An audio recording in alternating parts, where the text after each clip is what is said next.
Hey guys, how's it going? So today I want to show you my top 5 favorite legendary armor pieces. Now just to be clear, these 5 favorites are purely based on my opinion, and also I'm only showing you legendaries that I've found in the game, so it may not be out of all the legendaries in the game, but the ones that I've actually acquired.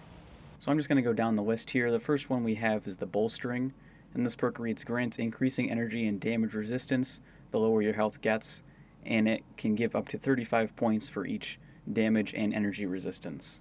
Now this is pretty interesting because I haven't really tested this, but I would like to know if having 6 of these pieces equipped actually multiplies the bonus of 35 times 6. So if you have relatively low health and you reach the maximum bonus of 35 and you have 6 pieces of armor with this perk on it, I want to know if it actually multiplies 35 by 6, if you know what I mean.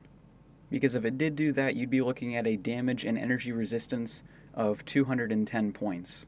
So that would be pretty awesome. Now the next one we have is the Cavalier, which reads, reduces damage while blocking or sprinting by 15%. And this one goes kind of in tandem with the Sentinels, which reduces damage while standing and not moving by 15%.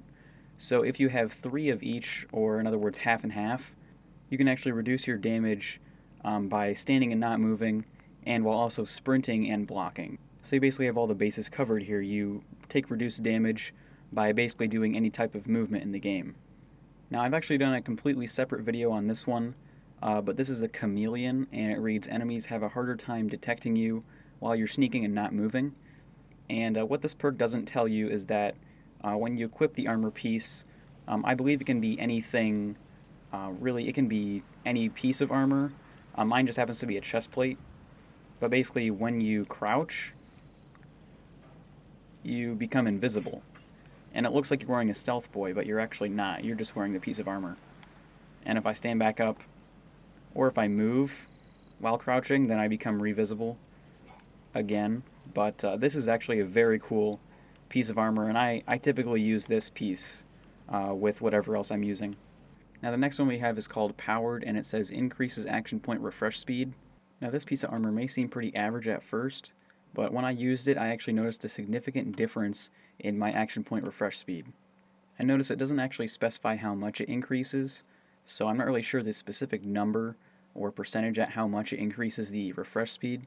So just know if you have a few of these, it's worth throwing all of them on and seeing how much it actually changes your refresh speed. And the last one we have is called the VATS Enhanced, and this perk reads 10% reduction in action point cost in VATS. And you could say this piece fits quite nicely next to the Powered, because then you have a lesser refresh speed and you also have a lesser cost in VATS. And actually this VATS Enhanced is something I'm using right now, because when I use a sniper rifle, I can normally only shoot 2 rounds in VATS, but if I use one of these pieces of gear, it actually makes it so I can shoot 3 shots with a sniper rifle in VATS. Now I'm not sure about this because I don't have enough pieces yet, but I'm wondering if a full set of these, or 6 total pieces, would actually allow me to shoot 4 shots with my sniper rifle, because 10% reduction times 6 is going to be a 60% reduction, which is actually quite sizable, so you may be surprised at how much 10% can actually do. But anyway guys, hopefully you enjoyed the video. Like, share, and subscribe for daily content, and we'll see you guys later. Thanks for watching.